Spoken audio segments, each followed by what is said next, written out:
successful women, women who are betting on themselves. Is that mic working? And with your success, just like the tide, we all rise. Oh, she just So thank you for allowing me to be here. During our time together, I promise you that I'm going to inspire you, empower you, and also give you the start of a roadmap on your way to greater clarity and to whatever pivot that you want to make in life. While we're here together, I'd like us all to treat each other with loving kindness in our thoughts and our actions, and that especially means to yourself. Give yourself some passion, some grace, and speak and think about yourself in a loving way. So, if you're here, you've probably experienced one of these things. Maybe feeling stuck, maybe like you've lost your purpose, or you need to redefine and refine your purpose. And if that's you, I've been there too. Maybe you don't like the work that you're doing. Maybe you're not as satisfied with the way your business is going as you'd like. You're in the right place. Have you ever experienced this? You're so dissatisfied with your 9 to 5 that you want to do something else, but you're not sure what that something else is. Yes. Is that you? Here's some photos. Yeah. I'm over 40. And sometimes people make you believe that it's too late for you. Have you ever felt that? It's too late for you to do something that you want to do? Yeah, I've been there. I'm there right now in some ways. You're different. You're different from the rest of the people. You want and can achieve something that no one else can. But for some reason, you're not getting there in the way that you expected. If that's you, this is the message for you. If you're looking to do this, if you're looking to live a peaceful life, a happier life, a more fulfilled life, this is the talk that you should be in. And we can work on this together. So, who am I? So let's see, who am I? I'm going to talk about an objective. I shared that a little bit, but the empowerment, the knowledge. And I'm going to give you some actionable steps that you can take when you leave here today to put you on the path that you are destined to be on. So I am an educator, a facilitator, a designer for training and leadership programs, and I'm also pivoting to being a coach because I was all those things that we've just talked about. Unfulfilled, looking for something more. I have a message to share that only I can share, just like you have that message that only you can share. So if you stay with me to the end, I'll offer you a free gift. It is a workbook to help you kind of gain some clarity and set up your steps for your action plan, your pivot, your next move. So as I said, I'm a little ahead of myself because I'm so excited to be here with you. It's good. I mean, I'm used to clicking too. But I want to share a little bit about my story. I've pivoted several times in my adult life. From research, I used to be a lab rat, to getting all the calculations, doing the test, working with subjects. I moved into communications and business. I worked in the tech areas. I worked in hospitality, and none of them quite did what I needed to do to inspire me. About 2003 or 4, I was offered a position in Toronto, Canada, in January. After being in Detroit for a few years. And I was like, And a friend of mine said, I have this business I acquired. Would you come and help me turn it around? We're going to work on it for a few years. We'll cash out. We'll make millions. We'll be set for life. You can retire at 45 years old. And I said, I'm gonna go for the money and the sunshine. So I went to San Diego, and I worked 24 hours a day, 7 days a week. Something had to give. So I said, I'm gonna take a little time for myself, and I met a dashing and handsome and smart doctor who was totally unsuitable for me, and me for him. And we had this beautiful baby boy, and I'm still working like a dog. 5 months along in my pregnancy, I remember being on a plane with terrible turbulence, having contractions. And I said, I can't go on like this. Well, I didn't, because 2008 hit, and the bottom fell out of the tech industry. And we kind of held on for another 2 years, and then they laid me off. And I was devastated but relieved. And I said, I'm going to do something different. I'm going to still stay in tech, but I'm going to find someplace safer. So I went to this Fortune 50 tech company. And 18 months later, they laid me off. So I'm here without a spouse, with a toddler, trying to make my way, and dissatisfied with everything, trying to find money for the lawyer, all these things that are going on. And I said, I have to get clear. I have to figure this out. So I'm going to talk a little bit more about the things that I got clear about.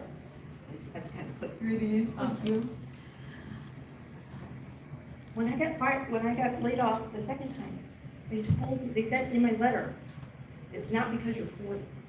They didn't say exactly that, but that was what they meant.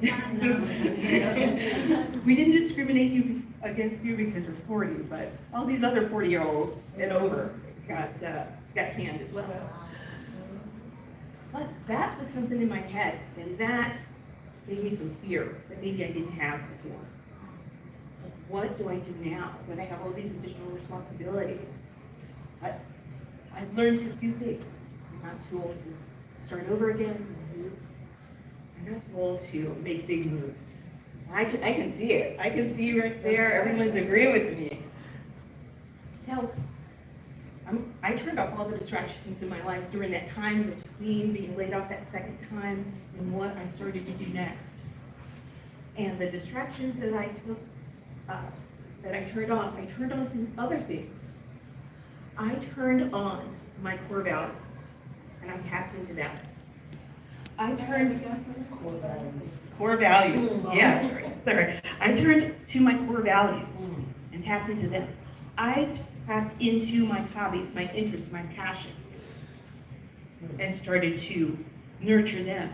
I tapped into my social connections, what I wanted from my friends, my family, anyone I met.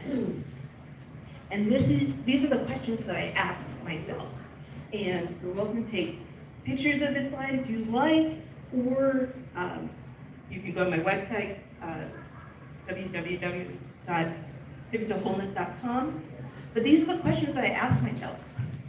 What are my core values? What really means the most to me? What do I do each day to live those out?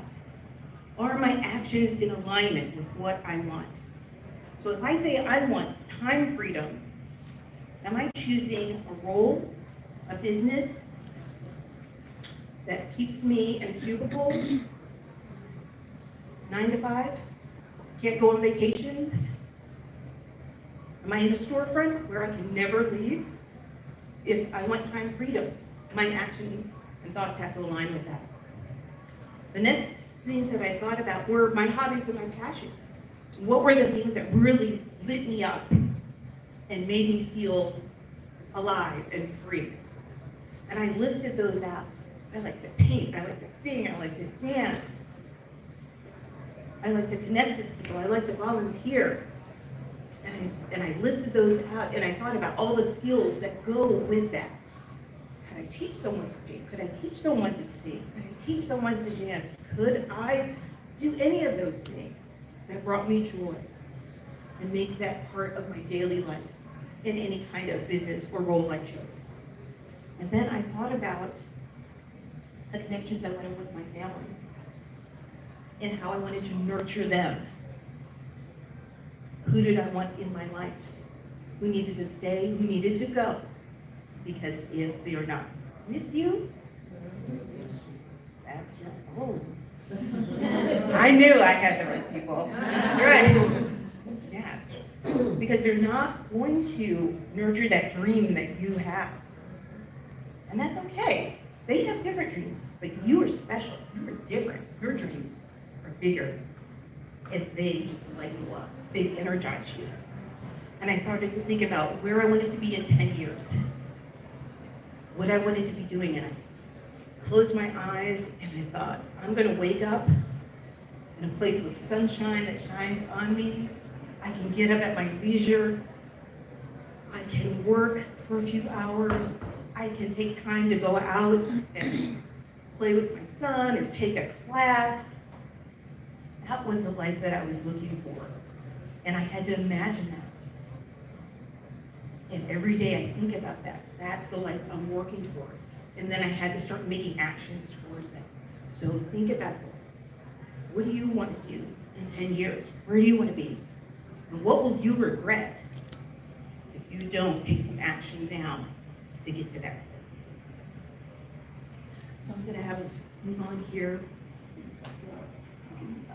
Advance through that. So, one more. So, even though I was doing this work, I still had some limiting beliefs because they told me I'm too old. And I was still sticking in there. And so I had to do some work to get over that. So my limiting belief was that I am too old to start over from nothing. But that was wrong in so many ways, because the expansive belief and the reality is that you're not starting over with nothing. You're not starting over new. You're starting over with experience. You had a job before that. You had a business before this one. You're starting over with the experience and the knowledge there. You are starting over with the lessons learned. You are starting over with skills. You are starting over with joy and passion because you're doing something closer to your purpose. Now there might be some areas where you're looking to make a really strong pivot to something, like if you were a teacher and now you want to be a lawyer. You might have to do some educating there. You might have to, but that's okay because that's your choice, right? You're making that choice, and that's different. But really think about all the skills you have and kind of list them out. List your achievements. List your victories and your lessons. And think about how you can market those in your new role, in your new life. Does that make sense? Yes. All right. Now, the second limiting belief that I had was, again, it was age. It was like, what's going to happen here? Who's going to hire me, right? I can't do this right now because I have these responsibilities with my family and my friends and all these other things, and I just can't do this. But the expansive belief is that we get better with age. And I'll show you, we get better with age at some specific areas. And there are 5 specific areas that we get better. One is our emotional intelligence. Yes. And that is, one is our crystallized intelligence, our wisdom. We get better with age when we talk about our time affluence. And I'll explain what time affluence is. And we get better with our leadership skills. And we also get better with our environmental mastery. I'll explain that also. So I'm going to give you a moment. This might be a little difficult to see, but I'll run through just real quickly here. Emotional intelligence, how we interact with each other. Our social and self-awareness. We regulate our emotions when the time comes. We know when to be assertive. When do we know when we need to step back a little?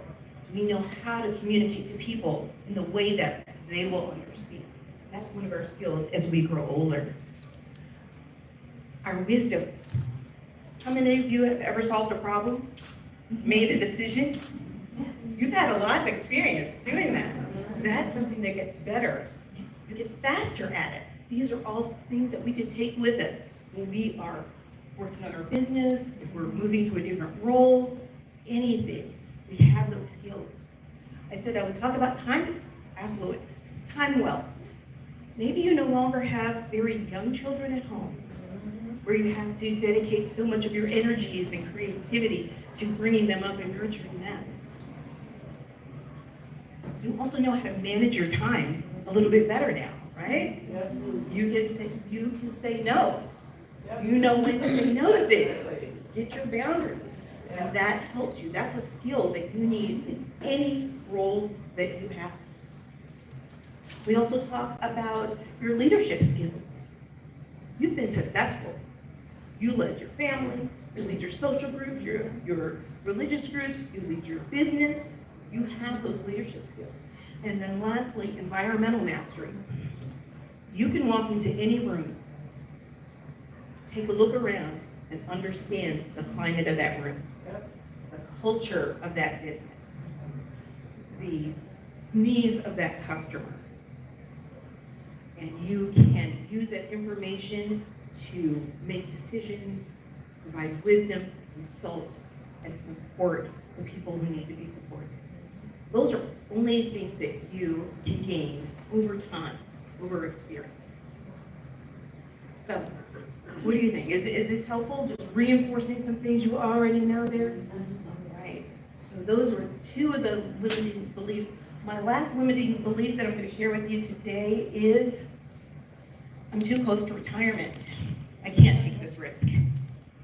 What are people going to say? This is too much. I can't do this.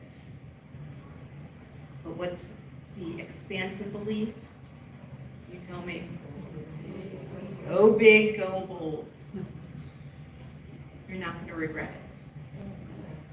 A family member of mine at age 62 decided she was going to take a year off and not work at all. She saved up her money. She planned this. She said, this is no risk. This is a plan. And what did she do during that year? Anything she wanted. Who would want to do that? Just have a sabbatical where you can do anything you want because you plan this. Yeah, that was a risk. She's close to retirement age, but she did it, and she does not regret it. So, every day we can take those bold actions, make those bold steps. Now, what do we regret? Not doing anything. So, we also regret small mistakes and choices that we've made throughout our lives. We regret not reconciling with friends and family and loved ones. We regret not taking that vacation, taking that time away to restore ourselves, but we never ever regret these big bold moves. And we take those actions every day. Remember I said I got clear about are my goals and my values and my actions in alignment? Whatever you choose to be your goal every day, take one action, big or small, one action every day towards that goal, because that consistency is the key. So as you're thinking about how you might pivot, these are all the things that you might do. We're going to do just a real quick recap because I think I'm close here. So we start from experience. Shift your mindset there. We start from experience. We get better with age, and we take big, bold actions. If you could skip to the end of that, please. As I said earlier, I'm in transition. I'm in a pivot. I still like what I do, but I need a little bit more. So I am transitioning to more coaching and consulting. And so, if you go into the end. And as I'm doing that. I'm getting more experience in this area. I'm using my knowledge from my previous lifetime to pivot that role. So what I would like to offer you, if you are interested, if you want someone to come along with you on your pivot, on your metamorphosis as your new life, I'm certainly welcome to do that. I can offer you a free life and career clarity consultation. Takes about 45 minutes or so. And if I go on to the next, what you see here is what you'll get. We'll assess your current situation. It'll be just one-on-one, not a whole group, one-on-one. We'll talk about your current situation. We'll take a look at some of those limiting beliefs, and we'll start on a roadmap to help you get to where you're going. And not where I want you to go, where you want to go. So, you can go all the way to the end. I'm going to share my contact information here. If you would like to talk with me, no obligation, you're welcome to. You can get that practice to clarity workbook where you can work independently and think about it. I want you to make the choices that are best for you. And I want you to live out the dreams that you desire. Thank you very much.